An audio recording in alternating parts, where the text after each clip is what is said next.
அதாவது நிறைய பேர் நினச்சிட்டு இருப்பீங்க, என்னடா இவ்வளோ பேர் அரெஸ்ட் பண்ணுங்கிறாங்க, எங்கேருந்து ஆளை கொண்டு வரோம், போலீஸே கம்மியே அப்படின்னு நினைப்பீங்க. நான் ஒரு கவர்மெண்ட் சிஸ்டம் ஃபார்ம் பண்ணியிருக்கேன். அந்த கவர்மெண்ட் சிஸ்டமில் அரெஸ்ட் பண்ணுறதுக்கு ரொம்ப ஈஸி.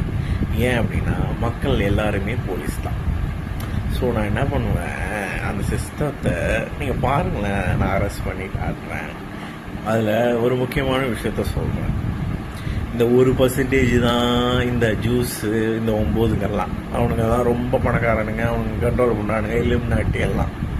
மீதி இருக்கிற 10% மிடில் கிளாஸு, மீதி இருக்கிற 90% லோ கிளாஸு. நான் பேசுகிறதே லோ கிளாஸுக்காக தான். 90% வச்சு 10% அடிக்கிறது ஈஸிடா. யோசிங்கடா டேய், யோசிச்சுதாண்டா இறங்கியிருக்கோம், யோசிங்கடா. அதாவது இந்த 10%, அதாவது எல்லா மிடில் கிளாஸையும் தப்பானவங்கன்னு நான் சொல்ல வரல. ஆனால் மிடில் கிளாஸில் இருக்கிற நிறைய பேர், ஏன் லோ கிளாஸ்லேயும் சில பேர் இருக்காங்க தான் சொல்ல வரேன். 90% இருக்காங்க.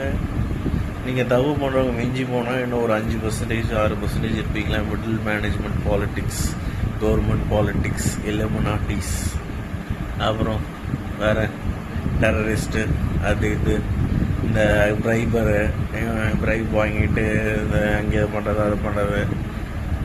போலீஸ்காரங்களே தப்பானவங்க இருக்கலாம், மருந்து கம்பெனியில் தப்பான மருந்து தயாரிக்கிறவங்களா இருக்கலாம், தப்பான ஃபுட்டு, அதாவது ஃபுட் இண்டஸ்ட்ரியில் இருந்துகிட்டே தப்பான ஃபுட்டு தயாரிக்கிறவங்களா இருக்கலாம், இந்த ப்ரைவேட் கம்பெனிஸ்லாம் இந்த செக்ஸ் டார்ச்சர் பண்ணுறவங்களா இருக்கலாம்.